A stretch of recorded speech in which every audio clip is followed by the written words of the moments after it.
Ah, c'est pas naturel pour un phoque de faire du fitness. Bah, t'as vu les phoques, les éléphants de mer et les otaries sur la plage? Ils sont tout beaux, tout bronzés et tout minces. J'ai l'air de quoi, moi? Ah, Albert, t'as pas remarqué que les otaries, comme tu dis, marchent sur leurs deux jambes, ont des poils qui leur tombent du crâne et mettent du tissu pour cacher leur mini derrière? Mais ouais, t'as raison, c'est pas naturel. Mais si, c'est naturel. C'est pas des phoques, ni des éléphants de mer, c'est des humains. Des humains? Des humains. Des humains? Des humains. Des humains? Oui, je crois qu'on a compris. Alors arrête tes abdos, Albert, parce qu'un phoque c'est gros, c'est gras et c'est tout gluant pour glisser sur la glace et s'adapter au froid. Reste naturel. Et au lieu d'essayer d'imiter les humains, tu devrais peut-être leur parler, parce que je crois qu'ils en savent tout un tas de trucs sur le climat. Ouais, je les ai entendus parler.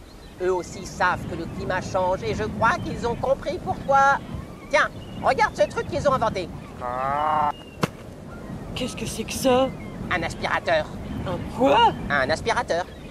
Tu es sûr? Sûr et certain, à 150% sur l'échelle de la certitude. Ce truc-là, ça t'aspire toutes les idées et les informations, et après, tu peux les regarder sans avoir à bouger de ta banquise. Ah! Bon, je suis content d'avoir servi la science, mais j'ai envie d'un petit casse-croûte au Mérou, moi. Les humains ont inventé des outils très malins pour mesurer la température de l'air, la force des vents, le trajet des courants marins. Ça m'a fait changer d'avis sur les humains. Bah oui, entre nous, ces animaux sont franchement laids et ils sentent très mauvais surtout. Mais ils en ont dans la cervelle. Bah oui. En tout cas, les climatologues à deux pattes sont d'accord avec moi. La température monte. Presque 1 degré de plus en moyenne depuis 100 ans. 1 degré? Ah, c'est pas beaucoup, 1 degré. J'ai bien dit en moyenne. Chez moi, par exemple, ça a augmenté 2 fois plus. Et puis, le climat, c'est compliqué. L'équilibre entre l'air, la mer, les vents et les glaces est fragile. Et quelques degrés peuvent tout transformer.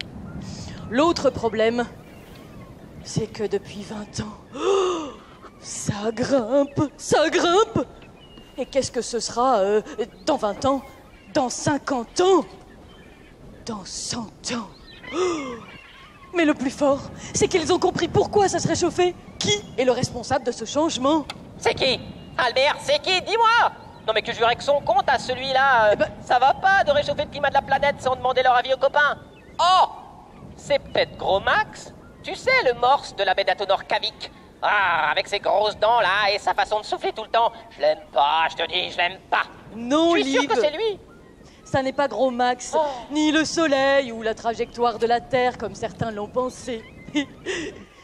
Ça vient de l'atmosphère. Vous savez, cette petite couche d'air qui entoure et protège la planète. Eh bien, elle contient des gaz qui absorbent et retiennent la chaleur du soleil et font comme une petite couverture qui tient la Terre au chaud. On les appelle les gaz à effet de serre. L'effet de serre, comme les serres, là où on fait pousser les légumes en hiver en Europe?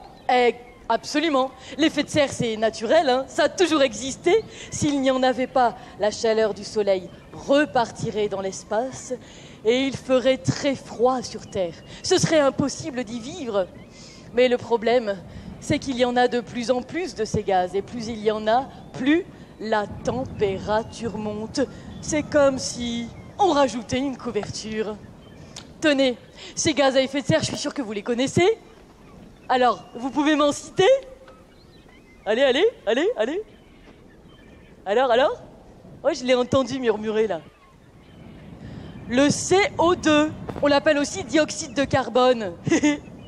Et il y a aussi le méthane et d'autres gaz au nom bizarre comme le protoxyde d'azote et les hallocarbones. Allô?